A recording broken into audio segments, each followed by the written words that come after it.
very steep clay banks, and then excavated that core trench, lined it with that geotextile fabric, and then a front-end loader actually brought in the rock, and that's how it was back. We had dump trucks coming down the Tucson as well as front-end loaders. So it was a pretty good project from that stead.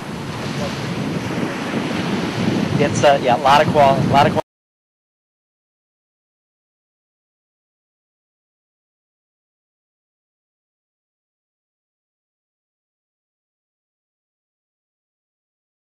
Issues. And then on the far eastern end, there are actually 4 private properties.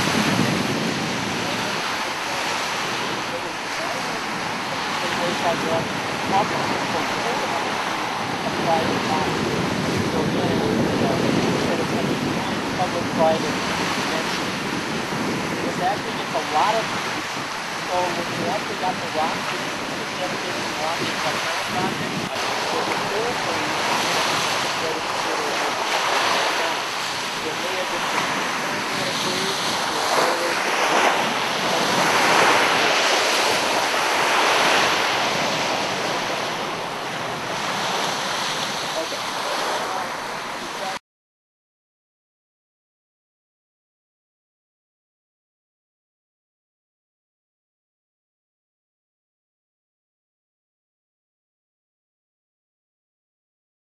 So while many people up in the Boundary Waters were suffering from downed trees and again those 100-mile-an-hour straight line winds and all the associated problems with that, the city of Two Harbors and areas along the shore, we were being inundated by rain. And in a couple of days, we had well over 5 inches of rain. And because we had saturated soil conditions before, there wasn't a lot of room.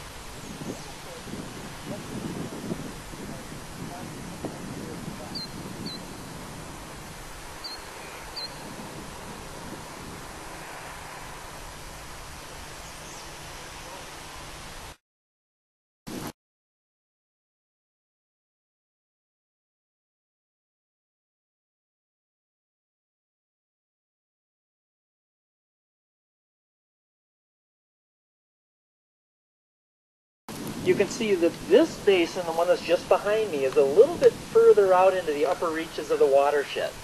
And ideally, that's what you want to do when you put in detention basins, is put a lot of them further out in the watershed to kind of knock down that pulse of water that's going to be flowing through the system. Okay, so this is a good example of that. But this project has a really interesting history behind it, and that's what I want to share with you. And it's kind of like Paul Harvey, you know, the rest of the story, where there's an interesting twist on this one.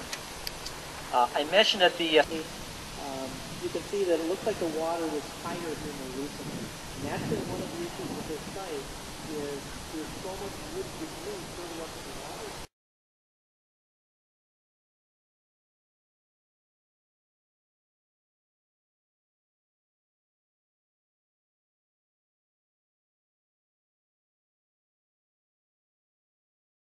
Put into to construct, and it's a little unique in that way, but it does have an interesting beginning. There is a fair amount of development proposed to the north of here. You can see there's some immediately to the west, and there's also some to the south. Well, as the developer to the north was putting together their plans for how they wanted to do this, they knew that they were going to impact wetlands. So at the time, they knew they would also, because of that impact, they'd have to replace those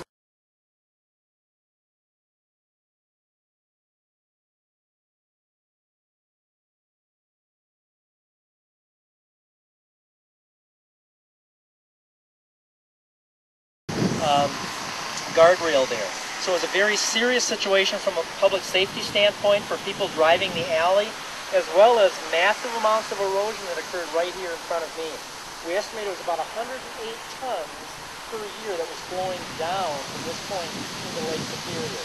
So again, it was a huge sediment load issue that we wanted to be a part of correcting. So we worked again in concert with the city of Two Harbors, who also wanted to see this corrected. But we knew really the key cog in this whole effort was the property owner, which was CN Railroad. And CN Railroad, though recognizing this was an issue, didn't necessarily want to be putting a lot of their dollars into it. So we knew, okay, if we're going to go a grant source route in this one, we're going to have to be a little bit creative. So the key link, and I brought these up at other projects, the key link on